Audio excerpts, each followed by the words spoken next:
नमस्कार मित्रांनो, पुन्हा एकदा स्वागत आहे आपल्या मराठी ब्लॉग या आपल्या चॅनलमध्ये मित्रांनो. तर आज आपण आलो आहोत बीडच्या मध्यभागी पडतो अशा ठिकाणी. आज ट्रॉलीचं इन्स्पेक्शन आहे. ट्रॉली चेकिंग करते. जी आपली रेल्वे लाईन आहे बीड नगर बीड परळी ह्या अतिमहत्त्वाच्या टप्प्यामध्ये आता पालवण चौक ते बीड स्टेशन एक इन्स्पेक्शन राहिलेलं आहे. तर त्याच्यासाठी आज ही ट्रॉली इन्स्पेक्शन करत आहे.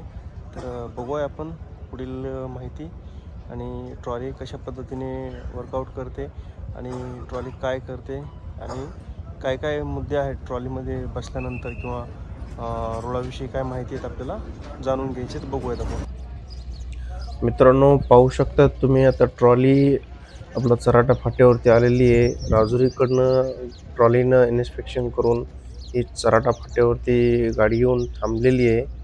तुम्ही बघू शकता वरिष्ठ अधिकारी बसलेले ट्रॉलीमध्ये. इन्स्पेक्शन सुरू आहे आणि ही ट्रॉली थेट आता समोर आपल्या बीडच्या दिशेने रवाना होणार आहे. तत्पूर्वी त्यांनी जो गेटचा जो पॉईंट आहे त्या गेटच्या पॉईंटवरती इन्स्पेक्शन केलं आहे थोडंफार.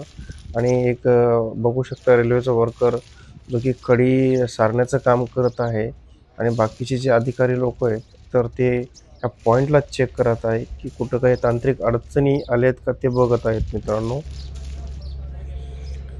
आणि तत्पूर्वी त्यांनी रेल्वे फाटक टाकलेलं आहे.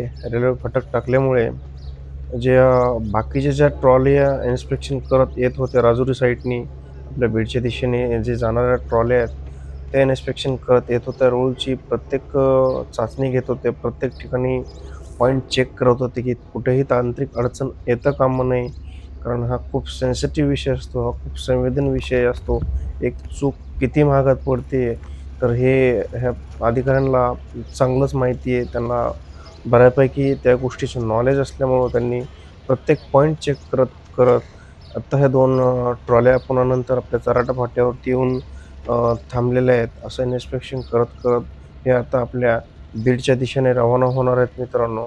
असं हे ट्रॉलीचं प्रत्येक पॉईंट चेक करण्याचं जे काम होतं, प्रत्येक गोष्टीचं जे निगराणी किंवा प्रत्येक गोष्टीला अतिमहत्त्व देणं हे ह्या ट्रॉलीचं काम होतं. आणि त्यांनी प्रत्येक पॉईंट चेक केला, प्रत्येक ठिकाणी इन्स्पेक्शन केलं, प्रत्येक ठिकाणी गेज लावला. गेज लावूनच त्यांनी ट्रॉली चेक केला, रूल्स चेक केला आहे की कुठंही तांत्रिक अडचण येता कामा नये, कुठंही जीवितहानी होता कामा नये किंवा आपल्या रेल्वे प्रशासनाला कुठंही ह्याची इजा किंवा ह्याची झळ लागतं कामा नये.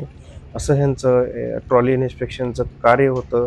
आता आणखीन बघू शकता तुम्ही आणखीन 3 ट्रॉल्या पाठीमागून इन्स्पेक्शन करून आल्या होत्या आपल्या राजुरी साईडनी. त्याही 3 ट्रॉल्यांनी त्या 2 ट्रॉल्यांच्या सारखंच त्यांनी इन्स्पेक्शन केलं आहे. प्रत्येक ठिकाणी त्यांनी गेज लावलं आहे. प्रत्येक ठिकाणी त्यांनी मिलीमीटर लावून आपल्या रुळाची चाचणी घेतलेली आहे आणि प्रत्येक अपडेट त्यांनी आपल्या वरिष्ठांना दिलेलं आहे मित्रांनो. तर बघू शकता. आणि हे करत असताना आपल्या बीड जिल्ह्याचे सुपुत्र, आपल्या बीड जिल्ह्याचे दबंग खासदार माननीय बजरंग बाप्पा सोनवणे यांचं आगमन झालं.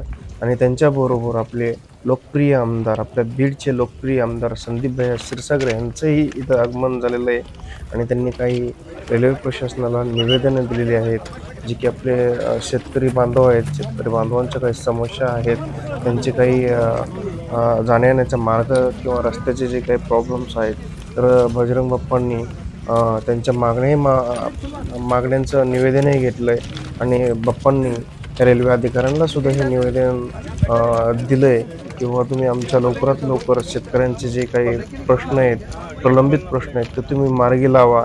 त्याच्यानंतर त्यांनी चराटा फाट्यावरील जो ब्रिज बांधला होता, 2,70,00,000 रुपयाचा जो ब्रिज होता तो रॉंग साईड ब्रिज होता, रॉंग स्ट्रक्चर होतं. त्या स्ट्रक्चरविषयी सुद्धा त्यांनी थोडक्यात माहिती जाणून घेतली.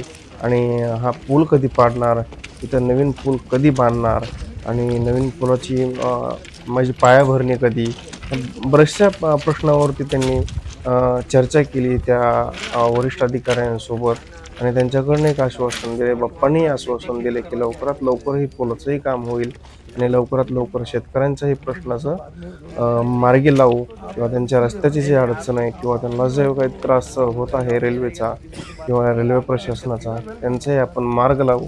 असं त्यांची एक आढावा म्हणजे चर्चा झाली त्यांची सगळ्या वरिष्ठांसोबत. आपले माननीय दबंग खासदार आपले बीड जिल्ह्याचे सुपुत्र माननीय बजरंग बाप्पा सोनवणे यांनी सगळ्या अधिकाऱ्यांसोबत चर्चा केली आणि आपले बीडचे लोकप्रिय आमदार आपले संदीप भैया क्षीरसागर यांनीही या अधिकाऱ्यांशी चर्चा केली. बराच वेळ त्यांनी इथं पॉईंटवरती येऊन त्यांनी म्हणजे आढावा घेतला, पाहणी केली. प्रत्येक गोष्टीची त्यांनी बारकाईने निरीक्षण करून पाहणी केली आणि प्रशासनाला आणि बाकीच्यांना यांनी लवकरात लवकर काम करण्याचं एक विनंती केली आणि रेल्वे अधिकाऱ्यांनी सुद्धा त्यांना एक आश्वासन दिले की आम्ही तुमच्या लवकरात लवकर प्रश्न आम्ही मार्गी लावू.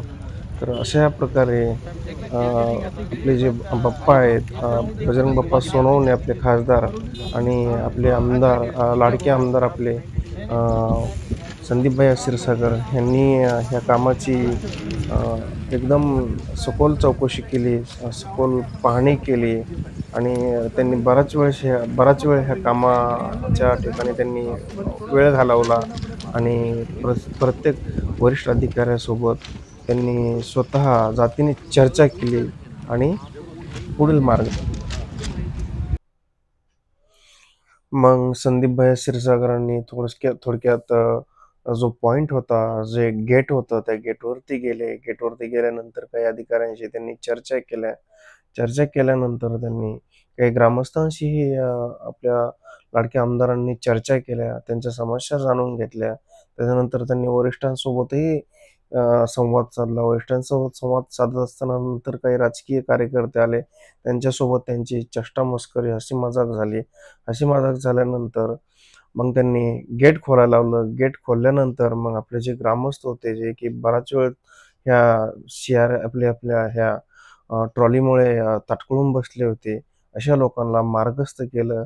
आपापल्या गाड्या काढायला लावल्या. त्याच्यानंतर बजरंग बाप्पा सोनवणे आणि आपले बीडचे लाडके आमदार, आपले लोकप्रिय आमदार आपले संदीप भैया क्षीरसागर हेही मार्गस्थ झाले आणि अशा प्रकारे नंतर जे बाकी उर्वरित ज्या ट्रॉल्या होत्या, ज्यांना की इन्स्पेक्शन करायचं होतं, आपल्या बीडच्या साईडचं इन्स्पेक्शन करायचं होतं, तर त्याही ट्रॉल्यांना मार्गस्थ होण्यासाठी त्यांनीही मार्ग मोकळा करून दिला. तर अशा प्रकारे नंतर त्यांनी जे बाप्पा होते, बजरंग बाप्पा आणि आपले आमदार, लाडके आमदार आपले जिल्ह्याचे बीड जिल्ह्याचे आपले संदीप भैया क्षीरसागर हे मार्गस्थ झाले. मार्गस्थ झाल्यानंतर मग ट्रॉली पुढे आणल्यानंतर मग थोडंसं छोटेखानी कार्यक्रम झाला, पाणी वाटपचा वगैरे कार्यक्रम झाला. आमचे मित्र